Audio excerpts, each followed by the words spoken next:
नमस्कार, न्यूज भारतवर्ष के digital live में आपका स्वागत है। और इस वक्त हम जुड़े हैं इस वक्त की बिहार की एक सबसे बड़ी खबर से, जो कि जहानाबाद जिले से सामने निकल कर आ रही है। जहानाबाद जिले में पुलिस और वहां के स्थानीय लोगों में मुठभेड़ हो गई है, जिस दौरान वहां पर एक महिला कांस्टेबल की भी मौत की खबर सामने आई है। आपको बता दें कि जिस तरीके से पूरे राज्य में शराबबंदी को लेकर जिस तरीके से पुलिस प्रशासन के द्वारा जगह जगह रेड की जा रही है, कई सारे जो अपराधी है वो भी पकड़ाए हैं, लेकिन इसके बावजूद भी शराबबंदी कानून की पूरे राज्य में जिस तरीके से पोल खुलती हुई नजर आ रही है, कहीं ना कहीं प्रशासन पर एक बहुत बड़ा सवाल खड़ा होता है। तस्वीरों में भी आप देख रहे होंगे कि जहानाबाद में किस तरीके से जो झड़प है वो इस वक्त हो रही है। आज का ये मामला है जहां पर जहानाबाद में झड़प हुई है। और बात करने के लिए इस मुद्दे पर हमारे साथ वरिष्ठ संवाददाता एसएन श्याम आज स्टूडियो में मौजूद है। क्या लगता है सर, जहानाबाद से जो तस्वीरें सामने निकल कर आ रही है, जिस तरीके से एक महिला कांस्टेबल की भी मौत की खबर आ रही है और जो आरोपी था, आरोपी को पुलिस कस्टडी में उसकी मौत की भी खबर सामने आई है, उसके बाद से जो स्थानीय लोग हैं पूरे तरीके से उग्र हो गए हैं, प्रशासन की गाड़ियों पर भी हमला कर रहे हैं। देखिए रमन, जहानाबाद का मामला है। जहानाबाद में एक मखदूमपुर जगह है और उसी का मखदूमपुर में ही एक दो दिन पहले जो है वो एक व्यक्ति पकड़ा गया था जो शराब बेचते हुए पकड़ाया था। जी। और जैसा कि लोगों का आरोप है कि उसे पुलिस ने इतना मारा कि जेल जाने के बाद जेल में ही उसकी मौत हो गई। और जैसे ही जेल में उसकी मौत की खबर मिली तो मखदूमपुर की पूरी जनता जो है वो सड़क पे आ गई। एनएच को जाम करके वहाँ पे जो है वो प्रदर्शन करने लगे, आगजनी कर दिया। इस बीच जब पुलिस पहुंची, पहले तो मखदूमपुर पुलिस पहुंची, मखदूमपुर पुलिस जब पहुंची तो पुलिस पब्लिक ने उन पर हमला कर दिया। और उसके बाद जब मखदूमपुर पुलिस भाग गई जान बचाते हुए, तो फिर पूरी जहानाबाद की पुलिस पहुंची वहां पर। और उसके बाद जो पुलिस और पब्लिक में संघर्ष हुआ, इस संघर्ष के दरमियान पुलिस पर काफ़ी एक तरह से कहें कि ईंट पत्थरों की वर्षा हुई। पुलिस ने भी जवाबी कार्रवाई किया।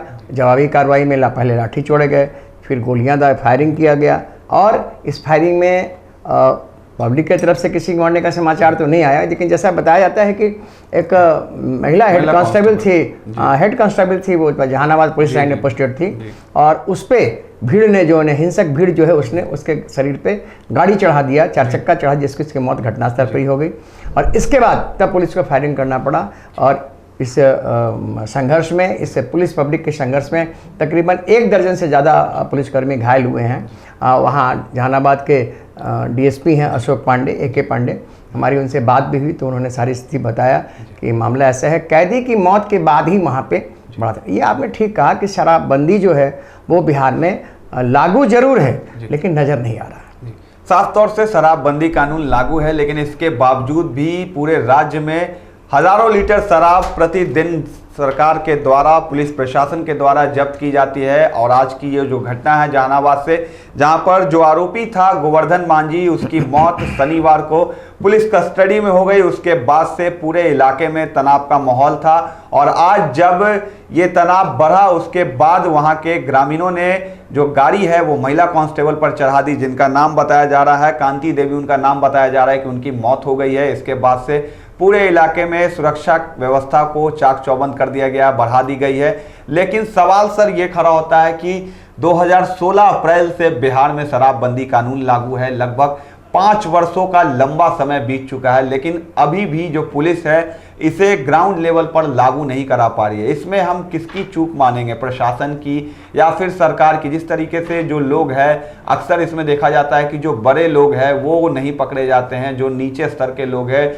जो छोटी जाति के लोग हैं, वैसे लोग जो आर्थिक स्तर से काफ़ी कमज़ोर है उनकी गिरफ्तारी होती है, जो गाज है उन पे ही सबसे ज़्यादा गिरती है। ये रमन देखिए, जैसा कि आपने कहा कि शराबबंदी अप्रैल 2016 में लागू हुआ था और उसके 2016 से लेकर 5 वर्ष हो गए, यानी जनवरी 21 तक 2,55,111 मामले जो है पुलिस में दर्ज किए गए हैं अभी तक। और 51.7 लाख लीटर देसी शराब बरामद हुआ है। 94.9 लाख जो है विदेशी शराब जब्त किया गया है। ये सारा होने के बावजूद अभी जो 2020 में राष्ट्रीय परिवार स्वास्थ्य सर्वेक्षण की जो रिपोर्ट आई थी, उस रिपोर्ट में ये कहा गया था कि महाराष्ट्र, तेलंगाना और गोवा के बाद बिहार में लोग सबसे ज़्यादा शराब पीते हैं। तो ये 2020 की रिपोर्ट है और 2016 में शराबबंदी लागू हो गया। हमें याद है रमन, जब विधानसभा में पारित हुआ था तो मैं उस वक्त रिपोर्टिंग में था। जो उसका पहला फेज़ था, उस पहले फेज़ में बहुत ही मैंने इसको कहिए कि इतनी सख्त थी पुलिस कि अगर आपके घर में शराब मिल जाए तो आपके पूरे परिवार को जेल जाना पड़ सकता था। ये ऐसा था। लेकिन बाद में फिर विपक्ष के दबाव पर या अन्य राजनीतिक पार्टियों के इसमें नियम जो शिथिल किया गया, उस नियम से अब जो है शराब को कहिए कि शराबबंदियों को या जो शराब माफिया हैं उनको कोई डर वर नहीं है, चूँकि जेल जाते हैं और छूट जाते हैं। इसको जैसा कि आपने कहा कि हम किसे माने, सरकार का माने या पुलिस की माने, प्रशासन का माने। देखिए, माननीय मुख्यमंत्री नीतीश कुमार चाहते हैं कि बिहार में शराबबंदी हो, चाहते कानून भी है, लेकिन बावजूद उनके अफसरान हैं, ठीक कहा आपने कि जो उनके अफसरान हैं वो अफसरान जो है वो इसमें सहयोग नहीं कर रहे हैं। मैं आपको बताऊं कि कई थाने जो है इस पे थाने का थाना, अभी आप पश्चिम चंपारण की घटना ले लीजिए। पश्चिम चंपारण में अभी 4 दिन पहले जो वहाँ 16 लोग धीरे धीरे जहरीली शराब से मर गए और वहाँ के पूरे थाना को ट्रांसफ़र कर दिया गया। तो ये ट्रांसफ़र करने से और सस्पेंड करने से समस्या का समाधान नहीं होगा। सरकार को ये देखना चाहिए कि शराबबंदी लागू होने के बाद जिन पुलिस पदाधिकारियों को, चाहे वो एसपी रैंक के हों, चाहे वो इंस्पेक्टर रैंक के हों, चाहे वो कांस्टेबल रैंक के हों, जिनको सस्पेंड किया गया, डिस्चार्ज किए गए, उनकी संपत्ति कितनी बढ़ी, और जब तक ये परिसंपत्ति को जब्त करने की कार्रवाई नहीं होगी तब तक हमें नहीं लगता है कि शराबबंदी से शराबबंदी हो पाएगा। अभी बिहार के जेलों में 2 लाख लोग जो हैं वो शराब के मामले में पकड़ा कर जेल हैं, जिसमें 400 लोगों को सजा हो चुकी है। बावजूद इसके शराब खुल करके बिक रहा है। तो कहीं ना कहीं प्रशासनिक पकड़ ढीली है।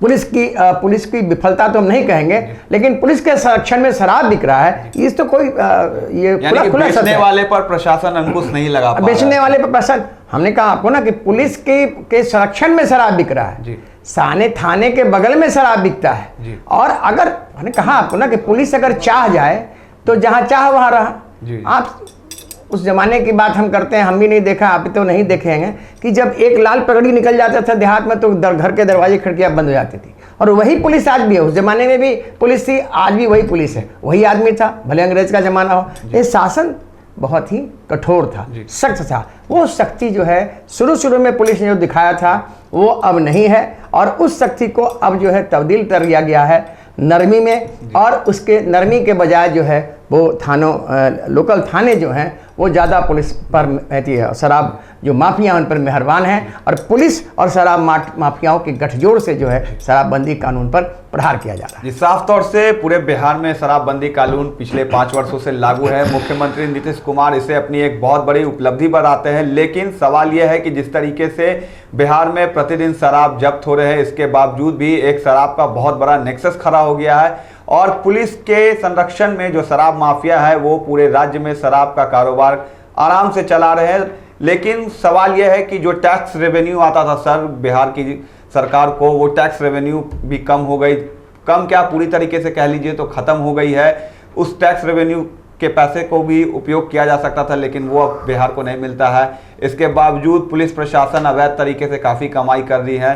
कई नेताओं के भी नाम आ गए हैं।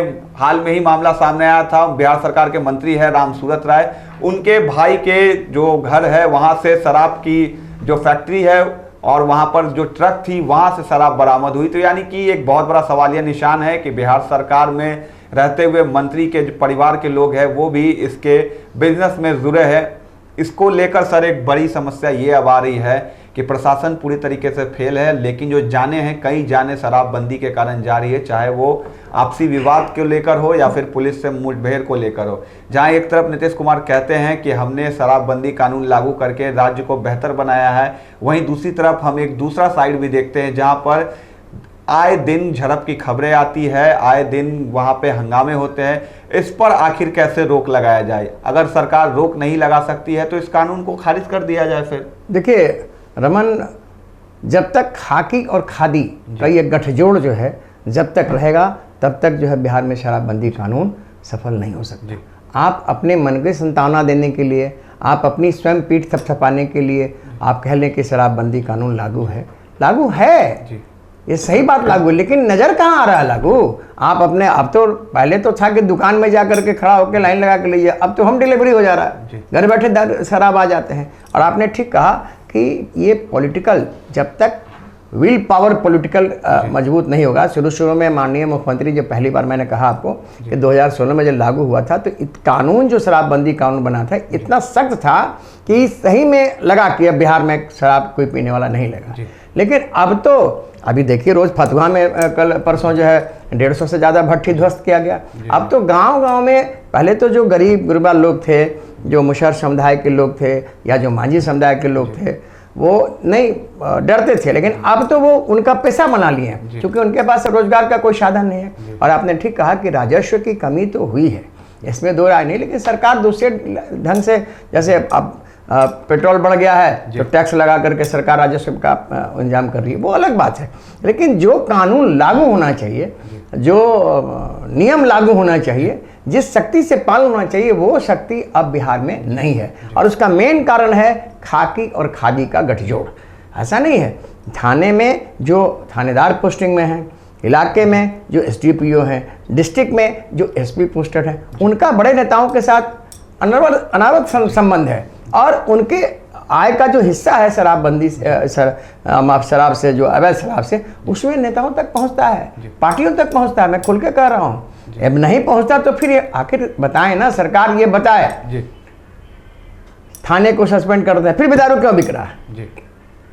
मैं तो कुछ ऐसे जगहों को जानता हूं, क्योंकि नहीं कह सकता, पत्रकार हूं, सारी बातें नहीं कर सकता, लेकिन आप चलिए स्टिंग ऑपरेशन करा लीजिए, आप दिखवा लीजिए। आप अगर इतना ही सक्षम है तो मैं तो सरकार से कहूँगा कि आप पटना उच्च न्यायालय की एक न्यायिक कमेटी बना दीजिए, जो जांच करे कि बिहार में शराब कहाँ बिक रहा है, या बिक रहा है कि नहीं बिक रहा है। देखिए सत्य सामने, अब तो हाईकोर्ट ने भी कह दिया, हाईकोर्ट ने भी कहा कि भाई अब बताइए शराब कहाँ, बंदी कानून लागू है आपके यहाँ तो क्या उसका असर पड़ रहा है। ये सारी बातें हैं। मैंने कहा कि मूल में खाकी और खादी का गठजोड़, ये जब तक रहेगा तब तक बिहार में शराबबंदी लागू पूर्ण रूप से नहीं हो।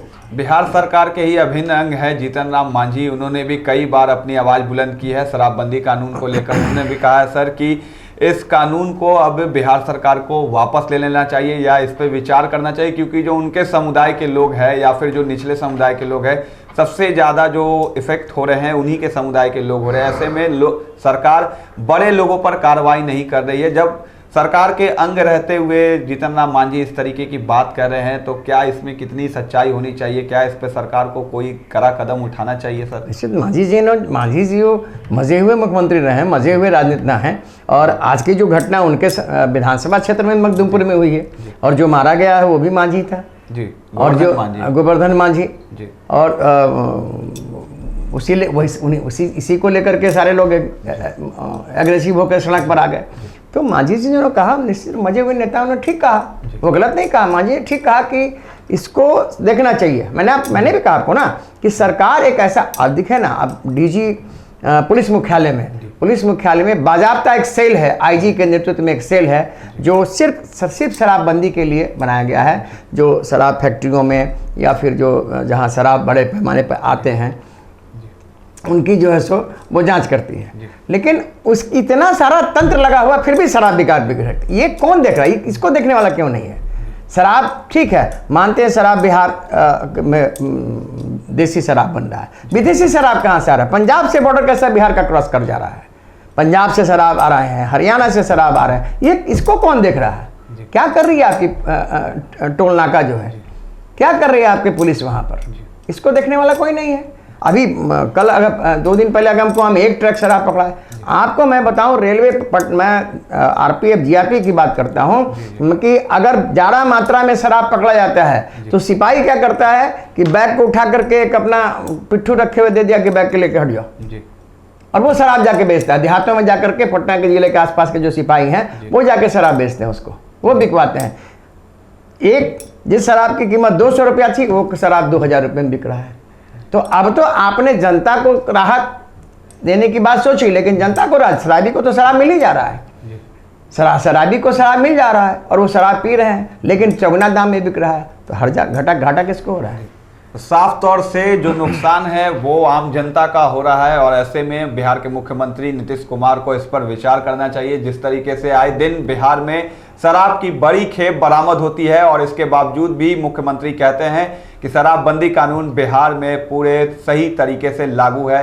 ऐसे में अगर जब शराबबंदी कानून लागू है तो बिहार में शराब आती कहां से है, जो चेकपोस्ट है वहां पर पुलिस आखिर करती क्या है, ये सब काफी बड़े सवाल है। विधानसभा सत्र की भी शुरुआत होने वाली है सोमवार से। देखना यह होगा कि क्या ये सारे सवाल विधानसभा में विपक्ष की तरफ से उठाए जाते हैं या नहीं, क्योंकि हमारा काम है सवाल उठाना। जिस तरीके से बिहार में आए दिन शराबबंदी को लेकर काफी झड़प सामने आ रही है, अब इस पर देखते हैं कि बिहार सरकार क्या संज्ञान लेती है। फिलहाल के लिए आप बने रहें न्यूज़ भारतवर्ष के साथ।